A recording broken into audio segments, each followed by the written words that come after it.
She was running from a forced marriage when she threw herself into a stranger's car, begging for help. The golden-eyed CEO looked at her in her ruined wedding dress and said 5 words that changed everything. "You're mine now, don't fear." She thought she'd escaped one cage, but she'd just fallen into the arms of an alpha king who had waited centuries for his mate. One desperate choice, one supernatural protector, one bond that would chain their souls forever. Welcome to our channel. Tell us where you're listening from. The white dress felt like a cage. Evelyn stood before the full-length mirror in the bridal suite, her hands trembling as she touched the delicate lace that had cost more than most people's yearly salary. Everything about this day was perfect. The flowers, the venue, the hundreds of guests waiting in the cathedral. Everything except the groom. Marcus Thornfield was her parents' choice, not hers. A business merger disguised as a marriage. She'd tried to say no, tried to make them understand that she didn't love him, that she barely knew him. But her father's company was failing, and Marcus's family had offered salvation at a price. Evelyn. She closed her eyes, remembering Marcus's cold smile when they'd signed the prenuptial agreement. The way he'd looked at her like she was property he'd just acquired. The casual cruelty in his voice when he'd told her that love was for fools and she'd better learn her place quickly. "Miss Evelyn?" The wedding coordinator's voice came through the door. "It's time." Time to walk down the aisle. Time to say vows she didn't mean. Time to surrender her entire future to a man who saw her as nothing more than a trophy and a business asset. Something inside Evelyn snapped. She grabbed her phone and her small clutch purse, leaving everything else behind. The shoes came off first. She couldn't run in heels. The veil followed, a whisper of tulle abandoned on the plush carpet. She moved to the window, her heart pounding as she looked down at the street 3 stories below. The fire escape. Old buildings had their advantages. "Evelyn!" Her mother's voice sharp with alarm. The door handle turned. She didn't think. She just moved. The window scraped open, and she climbed out onto the metal platform, her bare feet cold against the iron grating. Behind her, she heard her mother's scream, her father's angry shouts. But Evelyn was already descending, the wedding dress bunching around her knees as she took the stairs 2 at a time. She hit the alley running, her dress a white flag of rebellion streaming behind her. Behind her she heard chaos erupting, voices calling her name, the slam of doors, the beginning of pursuit. She didn't look back. The street was busy with afternoon traffic. Evelyn ran blindly, her lungs burning, her mind focused on a single thought: escape. She darted between pedestrians, ignoring their shocked stares, her wedding dress attracting attention like a beacon. A car horn blared, brakes squealed, and then she saw it. A sleek black car stopped at a red light, the back door, her only chance. Evelyn didn't hesitate. She yanked the door open and threw herself inside, slamming it shut behind her. "Please," she gasped, her chest heaving, "please just drive." "I'll pay you anything. Just get me away from here." For a moment there was only silence. Then a voice, deep and rich as aged whiskey, filled the car's interior. "Well, this is unexpected." Evelyn looked up, and her breath caught in her throat. The man in the back seat with her was the most beautiful person she'd ever seen. Dark hair swept back from a face that could have been carved by a master sculptor, all strong lines and perfect proportions. He wore a suit that probably cost more than her parents' house, charcoal grey with subtle pinstripes that emphasized his broad shoulders. But it was his eyes that stopped her heart. They were gold, not hazel, not light brown, pure molten gold, like coins catching the sun. "I'm sorry," Evelyn stammered, suddenly aware of how insane she must look, a barefoot woman in a wedding dress breaking into a stranger's car. "I know this is crazy, but I'm desperate. I was supposed to get married today, and I can't do it. I can't marry him, please, I just need to get away. They're following me." The golden-eyed stranger studied her with an intensity that made her skin tingle. Something flickered across his face. surprise, recognition, wonder. He leaned forward slightly, and she caught his scent, cedar and rain and something wild she couldn't name. "You're running from your wedding," he said slowly. It wasn't a question. "Yes." "Please, I know I'm asking a lot from a complete stranger, but—" "Hide!" he commanded, his voice suddenly sharp with authority. "Get down, now!" Evelyn didn't question it. She dropped to the floor of the car just as angry voices erupted outside. Through the tinted windows, she could see her father and Marcus, both red-faced and furious, scanning the street. The stranger's hand moved to the window control, lowering it just slightly. His entire demeanor changed, his posture relaxing into casual indifference. "Excuse me," Marcus's voice tight with barely controlled rage. "Have you seen a woman in a wedding dress? She ran this way. A runaway bride?" The stranger's tone was amused, almost lazy. "How dramatic! But no, I haven't seen anyone matching that description. You might try the subway station. Women always head for public transportation when they're running." "Thank you." Marcus's voice was clipped. Evelyn heard footsteps receding. The window rose. The car began to move. After several minutes, the stranger's voice came again, softer now. "You can come up now. They're gone." Evelyn climbed back onto the seat, her whole body shaking with a mixture of adrenaline and relief. Thank you so much. I don't know what I would have done if you hadn't—" "What's your name?" he interrupted, his golden eyes fixed on her with that same unsettling intensity. "Evelyn. Evelyn Morrison." "Evelyn." He said her name like he was tasting it, savoring it. "I'm Damien Blackwood." Blackwood. The name sent a jolt of recognition through her. Blackwood Industries was one of the largest conglomerates in the country: technology, real estate, investments. She was sitting in a car with a billionaire CEO. "Mr. Blackwood, just Damien." He was still watching her, and something in his gaze made her pulse quicken. "Tell me, Evelyn, why were you marrying a man you'd run from?" The question, asked so gently, broke something inside her. "I didn't have a choice. My father's company is bankrupt. Marcus offered to save it in exchange for marriage. My parents said it was my duty to the family." "Duty?" Damien's voice went cold. "They were selling you." "Yes." The word was barely a whisper. "And I couldn't do it. I couldn't spend my life with a man who sees me as property, but now I have nowhere to go. My parents will never forgive me. Marcus will destroy my father's company out of spite. And She looked down at her ruined wedding dress. "I don't even have shoes." Damien was quiet for a long moment. Then he reached forward and spoke to his driver. "Change of plans, Alex. Take us to the penthouse." "Your penthouse?" Evelyn's eyes widened. "No, I couldn't possibly." "You need somewhere safe, somewhere they won't find you."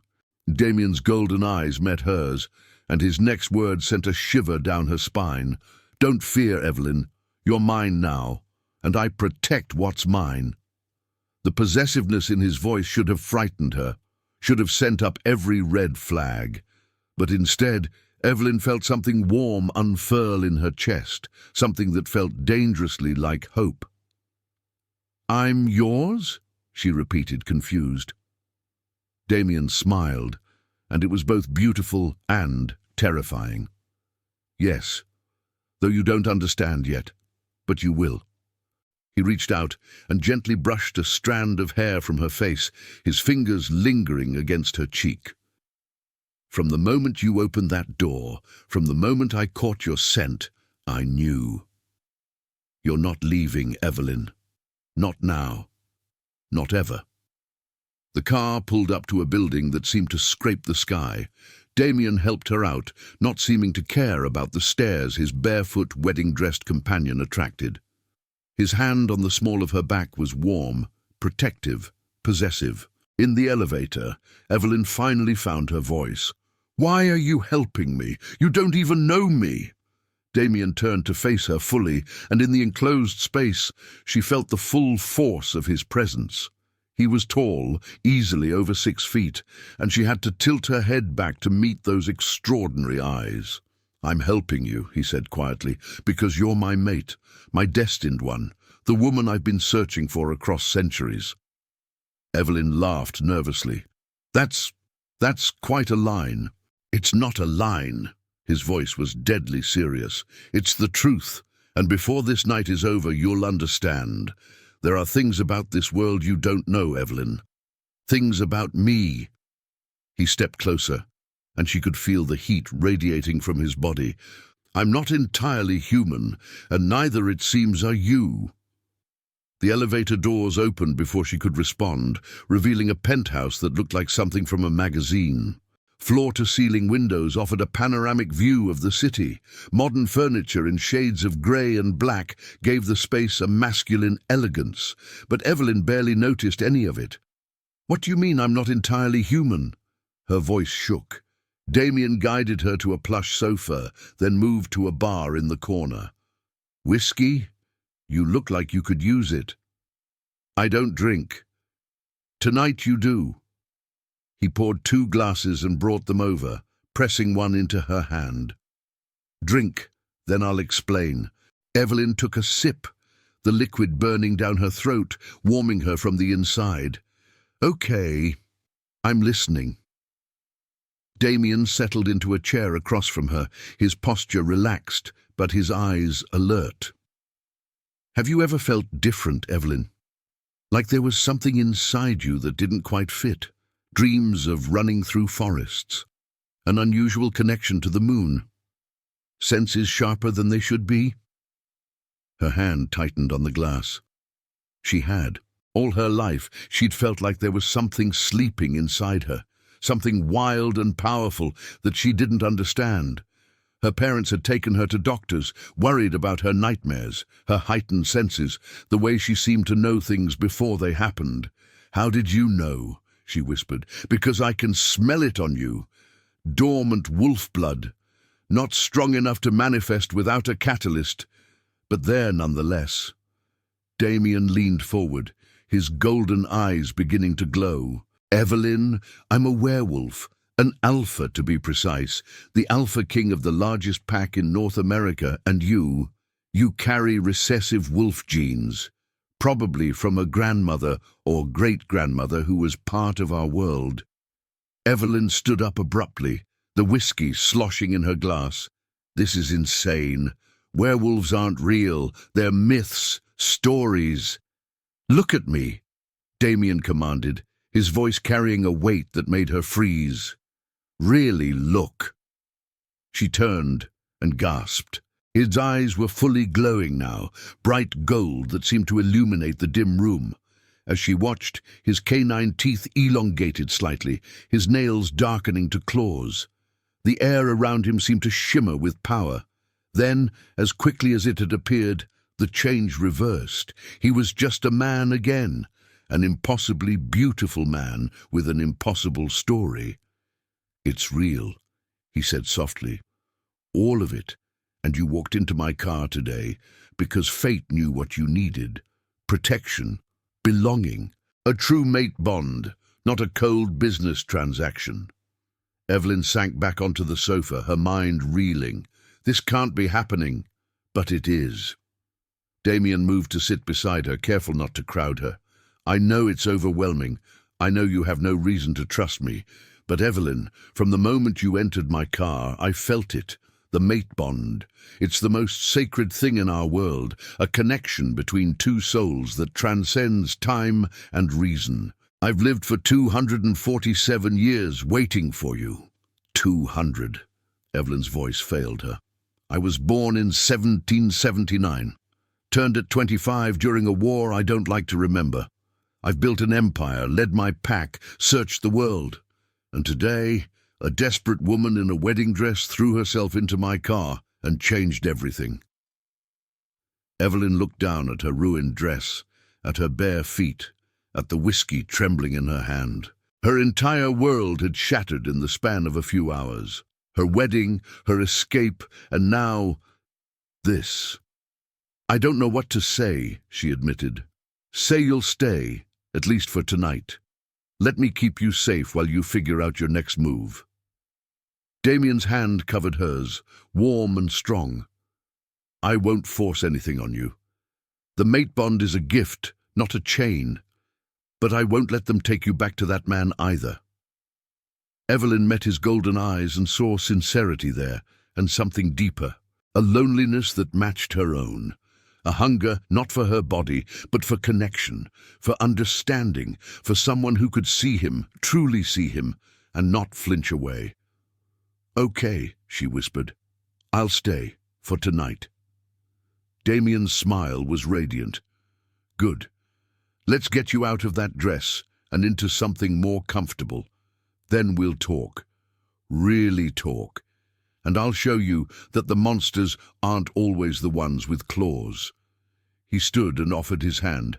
After a moment's hesitation, Evelyn took it. His skin was warm against hers, and where their palms met she felt a spark, like static electricity, but warmer, more alive. Whatever had just begun between them, she knew there was no going back. She'd run from one destiny today. Perhaps she'd run straight into another. Damien led her down a hallway to a bedroom that was clearly his, masculine, elegant, with that same wild scent she'd noticed in the car. He opened a closet and pulled out a soft black shirt. This will be too large, but it's better than that dress. He handed it to her, then pointed to a door. Bathroom's there. Take your time. I'll order food. I imagine you didn't eat much today. No, Evelyn admitted. I was too nervous. Nervous about marrying the wrong man, or nervous about running? His tone was teasing, gentle. Both. She clutched the shirt to her chest. Damien, why are you being so kind to me?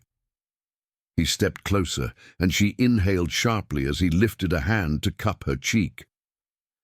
Because you're mine. Because the universe brought you to me. And because I've been alone for so very long, Evelyn.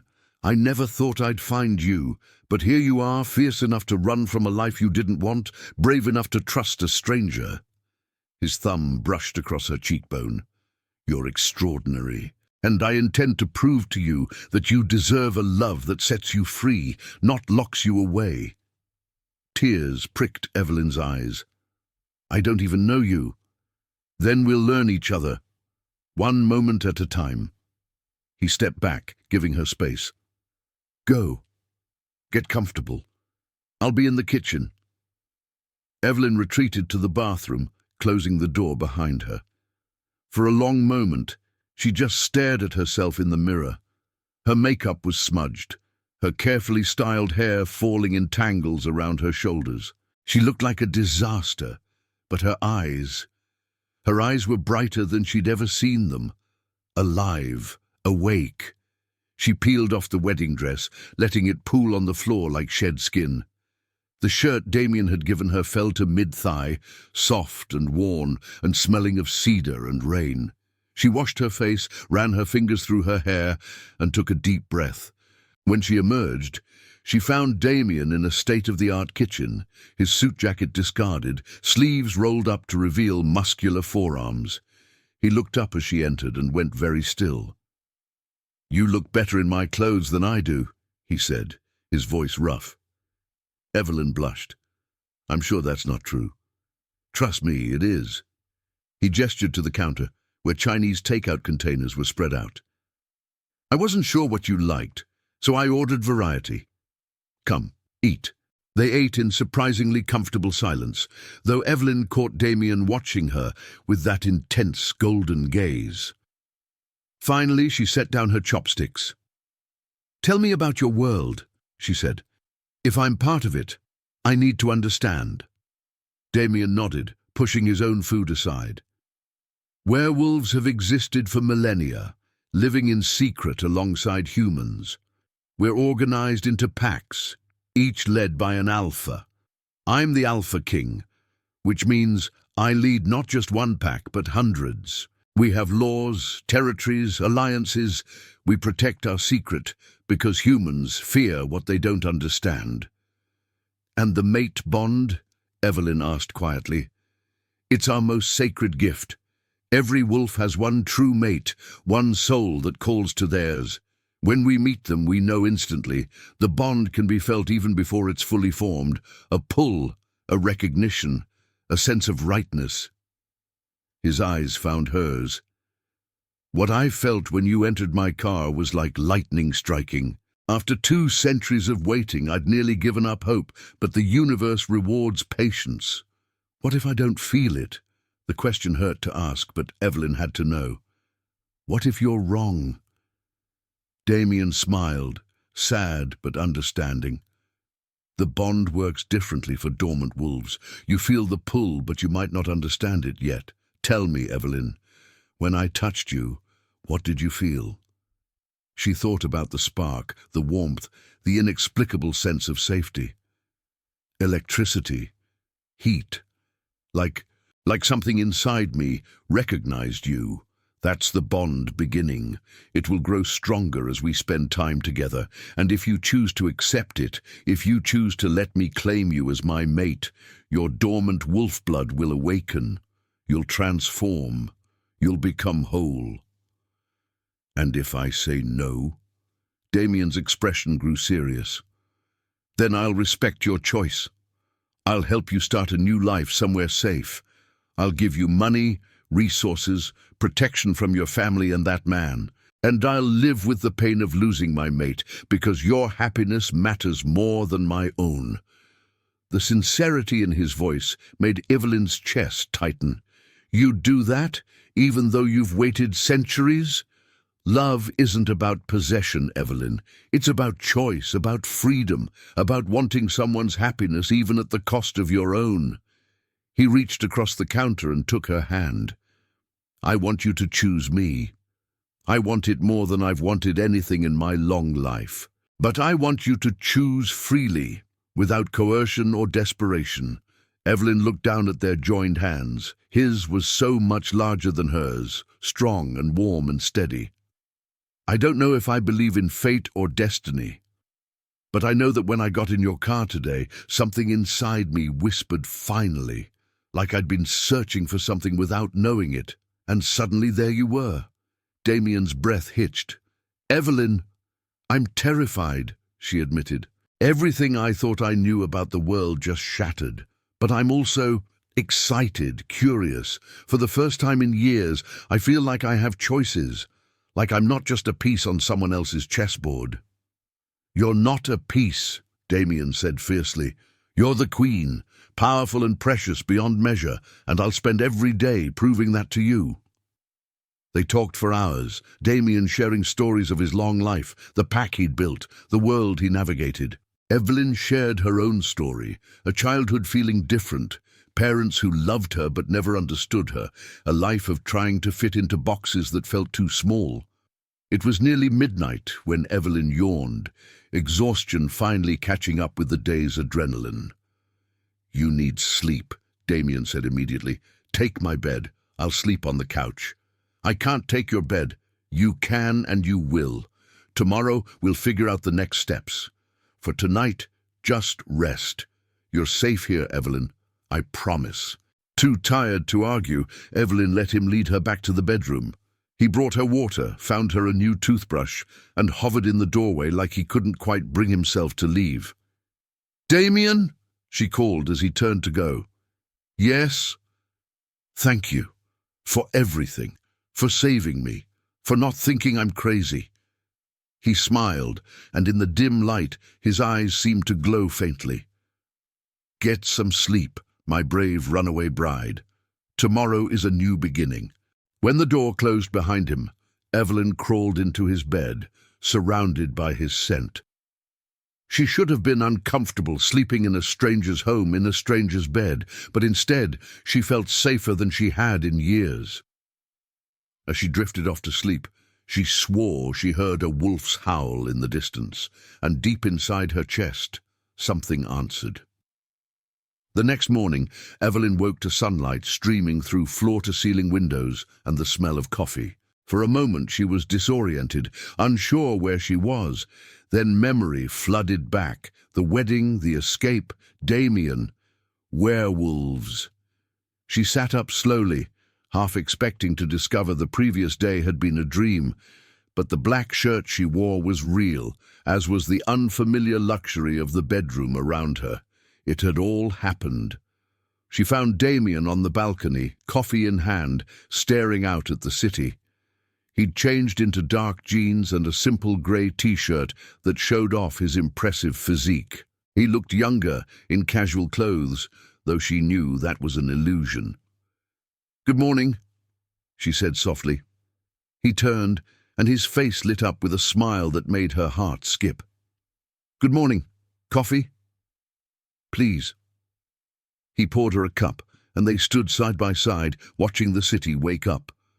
The silence was comfortable, neither feeling the need to fill it with meaningless words.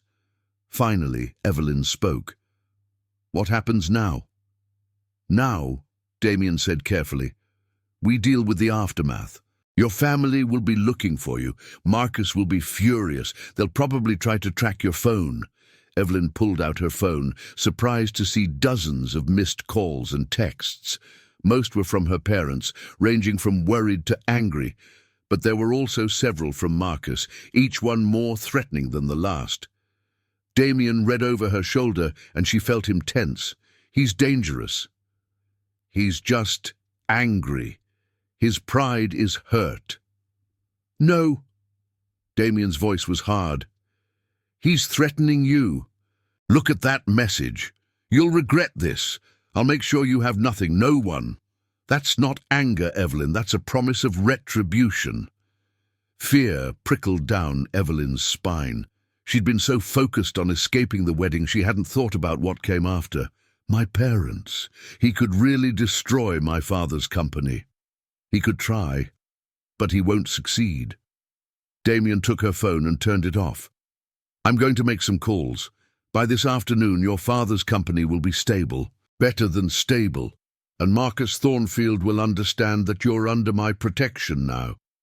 "Why would he care about that?" Damien's smile was sharp. "Because Blackwood Industries is 10 times the size of his family's holdings. Because I have connections and resources that would make his business empire look like a child's lemonade stand. And because when an Alpha King says someone is under his protection, people listen. You'd do that for me, help my father, even though he tried to sell me." "I'd do anything for you," Damien said simply. "And your father, he made a mistake, born of desperation. But he's still your father. I won't let him suffer unless you want him to." Evelyn felt tears prick her eyes again. "I don't know how to repay you. I don't want repayment, I want—" Damien stopped, seeming to reconsider his words. "I want you to feel safe, to feel free. Whatever comes next, it should be your choice." The next few hours were a whirlwind. Damien made call after call, his voice commanding, his words precise. Evelyn listened as he arranged investments, called in favors, and subtly threatened anyone who thought to interfere. By noon, her father's company had received an unexpected influx of capital from anonymous investors. By 1, Marcus had withdrawn his lawsuit threats, apparently convinced that pursuing Evelyn would be bad for his business. "How did you do that?" Evelyn asked, amazed. "Money and power are tools. I've had centuries to master their use." Damien set down his phone and turned to her. "Your father left you 3 voicemails. Would you like to hear them?" Evelyn nodded, and Damien played them on speaker. The first was angry, demanding she return immediately. The second was confused, asking why her debt had suddenly been cleared. The third was quiet, almost broken. "Evelyn, sweetheart, I don't understand what's happening, but someone has saved our company. They made the debt disappear. I don't know who or why, but I'm sorry. I should never have asked you to marry Marcus. I was desperate and selfish, and I nearly destroyed your life. Please call me. Let me know you're safe. Everything else can wait." Evelyn closed her eyes, the tears finally spilling over. "He sounds so lost. He loves you, in his own flawed way. But love shouldn't require sacrifice of this magnitude." Damien gently wiped away her tears with his thumb. "Do you want to call him?" "Not yet. I need time to process all of this." "Then take the time you need. You're welcome to stay here as long as you'd like. Days, weeks, months, whatever you need." Evelyn looked up at this impossible man who'd saved her life in more ways than one. "Why are you so good to me?" "Because you deserve goodness. Because in all my long life, I've never met anyone braver than you. You faced an impossible situation and chose freedom over security. That takes courage." His hand cupped her face, his golden eyes intense. "And because every moment I spend with you, I fall deeper under your spell. The mate bond is strong, Evelyn, but what I'm feeling goes beyond instinct. I'm falling in love with your fierce heart." Her breath caught. "Damien, you don't have to say anything. I know it's too soon. I know you need time. But I want you to know the truth. I'm already yours, completely and utterly, whether you choose to claim me or not." Evelyn rose on her toes and pressed a soft kiss to his cheek. "Thank you. For everything. For seeing me. For giving me choices. For being you." Damien's arms came around her, gentle but secure, and as Evelyn rested her head against his chest, listening to the steady beat of his heart, she felt that spark again, that sense of rightness, that whisper of finally deep in her soul. Maybe fate was real after all. Over the next 3 days, Evelyn settled into a rhythm in Damien's penthouse. He went to work each morning, always asking if she needed anything before he left. She used the time to think, to process, to begin imagining a new future. Damien's assistant, a warm woman named Sarah, brought her clothes that actually fit. Not designer labels, but comfortable, practical pieces. "Mr. Blackwood said to choose things you'd feel like yourself in," Sarah explained. "He didn't want you to feel like you were playing dress-up in someone else's life." That attention to detail, that consideration for her comfort, was characteristic of everything Damien did. He never pushed, never demanded, but he was always there, bringing her favorite foods, answering her endless questions about werewolf society, sharing stories that made her laugh. On the 3rd evening, Evelyn worked up the courage to ask the question that had been haunting her. "If I accept the mate bond, what does that mean? Exactly?" Damien set down the book he'd been reading. They were on the couch, sitting close but not touching, both of them hyper-aware of the space between them. "It means we'd complete the bond through a claiming bite, usually done during an intimate moment, but always with full consent. The bite would trigger your transformation, awakening your dormant wolf. You'd become a full werewolf with all the abilities that entails: enhanced strength, speed, senses, accelerated healing, a longer lifespan." "How much longer?" "Wolves can live for centuries if we're careful. I'm nearly 250 and still in my prime." Evelyn absorbed this. "So I'd be immortal." "Not immortal. We can be killed. But aging slows dramatically after the first transformation. You'd have hundreds of years if you wanted them, and we'd be bound together forever. The mate bond is for life. But Evelyn, please understand, the bond enhances what's already there. It doesn't create feelings from nothing. What we'd have is a deeper connection, an ability to sense each other's emotions, a draw that makes being apart uncomfortable. But the love, the choice to be together, that has to come from us." Evelyn was quiet for a long moment. "I'm scared." "I know." Damien finally closed the distance between them, taking her hand. "It's a huge decision. It would change your entire life." "It's not just the werewolf thing," Evelyn admitted. "It's I barely escaped one man who wanted to own me. How do I know this is different? How do I know the mate bond isn't just another cage? Damien's eyes flashed with pain, but his voice remained gentle. Ask me anything. Test me in any way you need. I'll prove to you that I see you as an equal, not a possession, a partner, not property. Okay. Evelyn took a deep breath. I want to go back to school. I dropped out of university when my father's business started failing. I want to finish my degree. Then you'll finish it. I'll help with tuition, housing, whatever you need. I want to work, have my own career, not be someone's trophy wife. You should. You're brilliant and capable. You can work for Blackwood Industries if you'd like, or pursue your own path, whatever brings you fulfillment. I want to reconcile with my family eventually. Even if they hurt me, they're still my family. I'll support that. When you're ready, we'll face them together. And if I'm not ready for the mate bond? If I need more time? Damien brought her hand to his lips, pressing a kiss to her knuckles. Then we'll date, like normal people. I'll court you properly, take you to dinner, movies, museums, let you see who I am beyond the Alpha King. And if, after all that, you decide I'm not what you want, I'll accept it. You'd really let me go? I'd really let you go, though it would destroy me. His honesty was brutal. But your freedom matters more than my happiness. Love that requires captivity isn't love at all.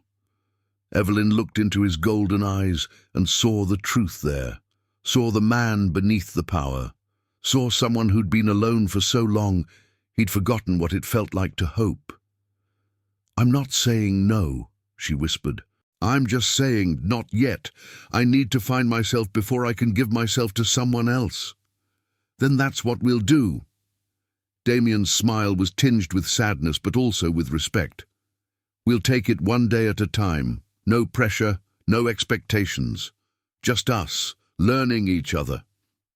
He stood and offered his hand. Come with me. I want to show you something. Evelyn let him lead her to a different room she hadn't explored yet. When he opened the door, she gasped. It was a library. Walls lined floor to ceiling with books. A cozy reading nook was tucked into one corner, complete with soft cushions and perfect lighting. I had Sarah stock it with books you might enjoy, Damien explained. I remembered you mentioned loving to read when you were younger. I thought you might want a space that's entirely yours, somewhere you can escape, think, dream. Evelyn walked into the room, running her fingers over the spines. Romance novels, mysteries, fantasy series, classics, all her favorite genres. This is incredible, she breathed. You're incredible. Damien stood in the doorway, watching her with those intense eyes. And I'll spend however long it takes proving that you deserve every beautiful thing this world has to offer. That night, Evelyn dreamed of running through a forest, her feet flying over the ground, her senses alive with the smell of earth and pine. In the dream, a huge black wolf ran beside her, protective and powerful, and when she looked down at her own hands, she saw they were paws, sleek and strong. She woke with a gasp, her heart pounding. But it wasn't fear racing through her veins, it was exhilaration. Maybe, just maybe, she was ready to be wild. 2 weeks passed. Evelyn had finally called her parents, a tearful conversation that ended with apologies all around and a promise to visit soon. She'd enrolled in online classes to complete her degree. She'd begun to build a life that felt like her own, and through it all, Damien was there.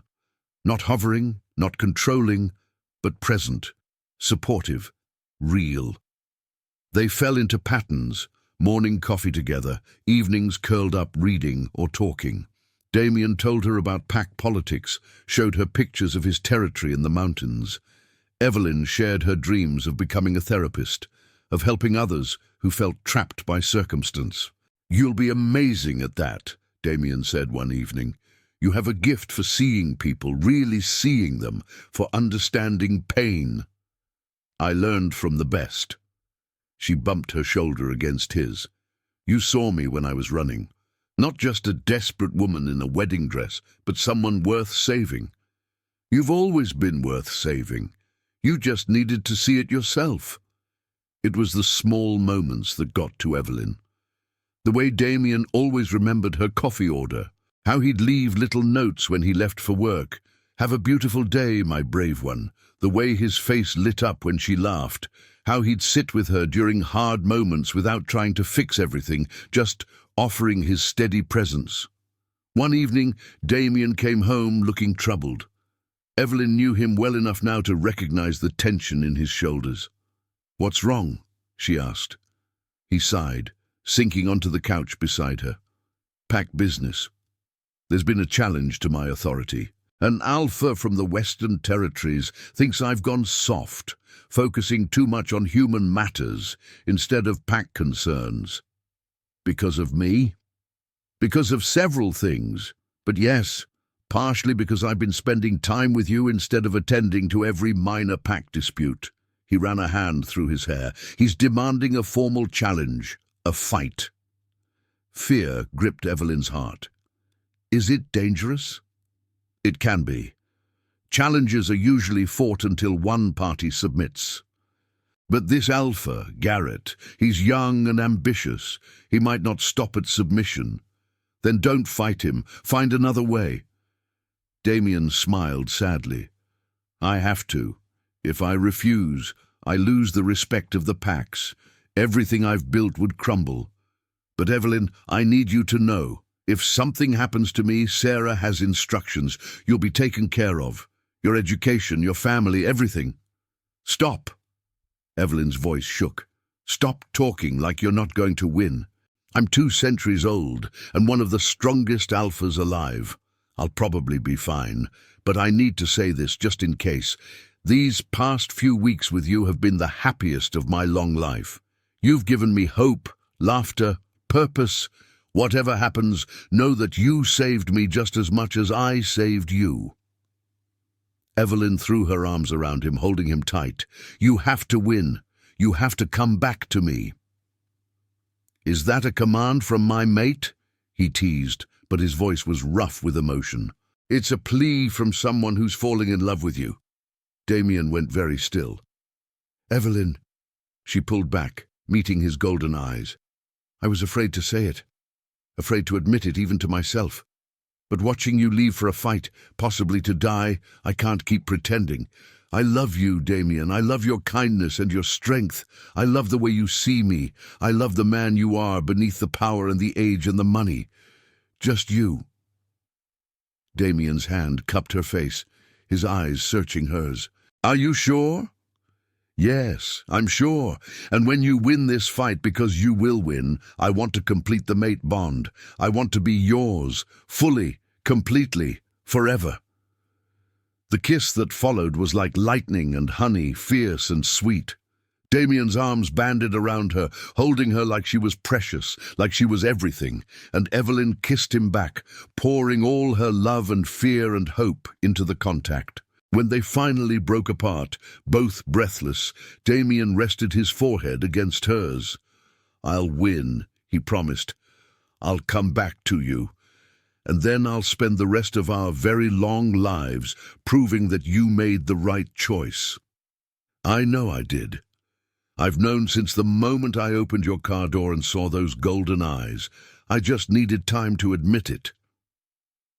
The fight was scheduled for 2 nights later, in a neutral location in the mountains. Damien explained that Evelyn couldn't attend. Human mates weren't allowed at challenges until after the bond was complete. But Sarah promised to stay with her, to bring news the moment the fight ended. Those 2 days felt like an eternity. Evelyn tried to distract herself with studies, with books, with anything that would keep her mind off what was coming. But fear was a constant companion.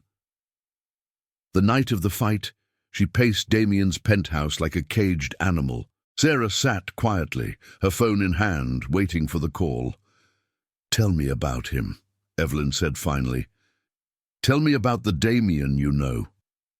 Sarah smiled. "I've worked for Mr. Blackwood for 15 years. In that time, I've never seen him as happy as he's been since you came into his life.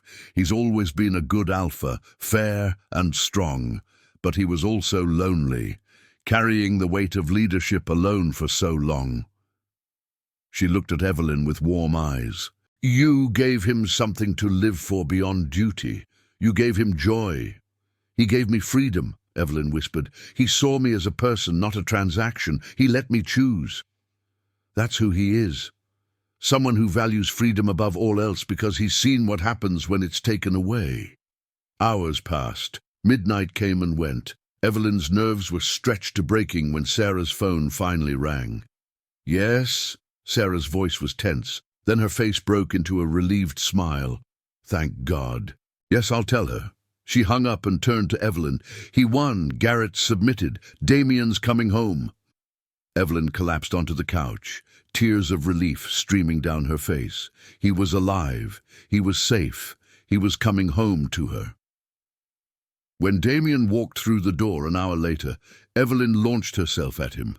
He caught her easily, holding her close despite the blood on his clothes and the exhaustion in his eyes. You're hurt, she said, seeing the cuts and bruises already healing. I'll be fine by morning. Accelerated healing, remember? He set her down gently but kept his arms around her. I kept my promise. I came back. I knew you would. Evelyn kissed him, tasting copper and rain and that wild scent that was purely his. I love you. I love you too. More than words can express, my brave, beautiful mate. Damien's eyes searched hers. Are you still sure? About the bond? More sure than I've ever been about anything. Then let me shower and tend to these wounds. And tomorrow, when I'm healed, we'll complete the bond properly. I want to claim you when I'm at my best, not covered in blood and bruises. Evelyn helped him to the bathroom, tending to his injuries even though they were already knitting together. It felt intimate, caring for him this way. A preview of the life they'd share, taking care of each other through battles and peace, through centuries of moments both extraordinary and mundane. That night, Evelyn slept in Damien's arms for the first time, his heartbeat steady beneath her ear, his warmth surrounding her. She felt safe, loved, chosen, and somewhere deep inside, that sleeping wildness stirred, anticipating its awakening. The next morning, Damien's injuries were completely healed. He looked like himself again, powerful, beautiful, utterly hers. Are you ready? He asked over breakfast. Yes, but I'm nervous too. That's natural. The transformation can be intense, but I'll be with you every step of the way. He took her hand. The claiming bite creates the bond and triggers the change. You'll shift into your wolf form for the first time. It will hurt, but it's a necessary pain, like being born.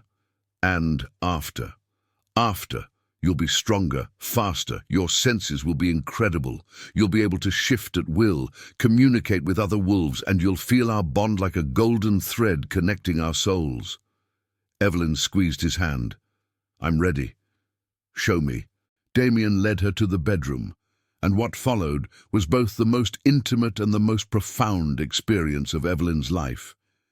His kiss was reverent, his touch gentle yet possessive, and when his teeth finally sank into the junction of her neck and shoulder, creating the claiming mark, Evelyn felt the bond snap into place like the final piece of a puzzle. Then came the transformation. Pain ripped through her body as bones shifted, as fur erupted from skin, as every cell rewrote itself. Evelyn screamed, but Damien held her through it, his voice a constant anchor. I've got you. You're doing beautifully. Just let it happen. Don't fight it. And then, suddenly, the pain was gone. Evelyn stood on 4 legs, her vision sharper, her hearing picking up every sound. She looked down at her paws, sleek and silver-grey. She'd done it. She was a wolf. She looked up at Damien, who had also shifted. His wolf form was massive, black as midnight with those same golden eyes. Through the bond, she felt his pride, his love, his absolute joy. Beautiful. His voice came directly into her mind. "You're absolutely beautiful, my mate. I can hear you." She was delighted by this new ability. "The bond allows it. Come, let me show you your new world." They spent the day in a private preserve Damien owned, running through forests, learning to hunt, embracing the wild joy of their wolf forms. Evelyn had never felt so free, so powerful, so completely herself. When they finally shifted back to human form, as sunset painted the sky, Evelyn curled into Damien's arms, both of them naked and unashamed beneath the trees. "I'm home," she whispered. "Finally, I'm home." "You are," Damien agreed, kissing the claiming mark on her neck. "We both are. No more running, no more loneliness. Just us, building a life together." "Tell me about that life," Evelyn said. "Tell me everything we'll do." Damien smiled, his golden eyes soft with love. "We'll travel the world. I'll show you every pack territory, every beautiful place I've discovered in 2 centuries. We'll build our own home, somewhere between the city and the mountains. You'll complete your degree, become the therapist you're meant to be. Maybe you'll even help pack members. Many of them struggle with the duality of our nature. I'd like that. We'll have time for everything. Time to learn and grow and love. Time to have children if you want them. Time to build a legacy that's about more than power or money, a legacy of love." Children? Evelyn hadn't thought that far ahead. Someday, only if you want. But picture it, little ones with your silver fur and my golden eyes. Wild and free and so loved they'll never doubt their worth. Evelyn closed her eyes, imagining it. A future so bright it almost hurt to look at. "Yes, someday. I want all of it. Then you'll have it. Every dream, every hope. I'll give you the world." "You already have." Evelyn kissed him, deep and slow. "You gave me myself." They returned to the penthouse as the stars emerged, both exhausted and exhilarated. Damien ran a bath, and they soaked together, talking about nothing and everything. "When do I meet the pack?" Evelyn asked. "Soon. There will be a formal introduction ceremony. You're the Alpha Queen now. They'll want to know you, pledge their loyalty." He kissed her forehead. "But we'll take it slow. No pressure. You don't have to be anyone but yourself." "I like the sound of that, being myself." "You're perfect just as you are. Never doubt that." That night, as they lay in bed, Evelyn felt the weight of the day settling into contentment. She'd gone from a runaway bride to a werewolf queen in a matter of weeks. Her entire world had transformed. But as she looked at Damien's sleeping face, peaceful in repose, she knew she wouldn't change a thing. Sometimes you had to run from the wrong life to find the right one. And sometimes the right life found you in the back seat of a stranger's car with golden eyes and a promise of forever. "I love you," she whispered, though he was already asleep. Through the bond, she felt his sleeping response, a wave of warmth and devotion that wrapped around her like a blanket. She closed her eyes, let herself drift. Tomorrow would bring new challenges, new adventures, but tonight she was simply home. Finally, completely, irrevocably home. And in the distance, though neither of them heard it, a wolf howled its joy to the moon, a sound of triumph, of belonging, of 2 souls finally united. The runaway bride had found her king, and together they would build an empire not of power, but of love. Evelyn ran from a cage and found her destiny in the arms of an Alpha King who said the words that changed everything. "You're mine now." Sometimes the bravest thing we can do is run toward the unknown and trust in a love that sets us free. If you loved this story of the runaway bride and her golden-eyed protector, write the word "mine" in the comments below. Don't forget to like, subscribe, and hit that notification bell for more passionate werewolf romance stories. Your support means everything to us. See you in the next story.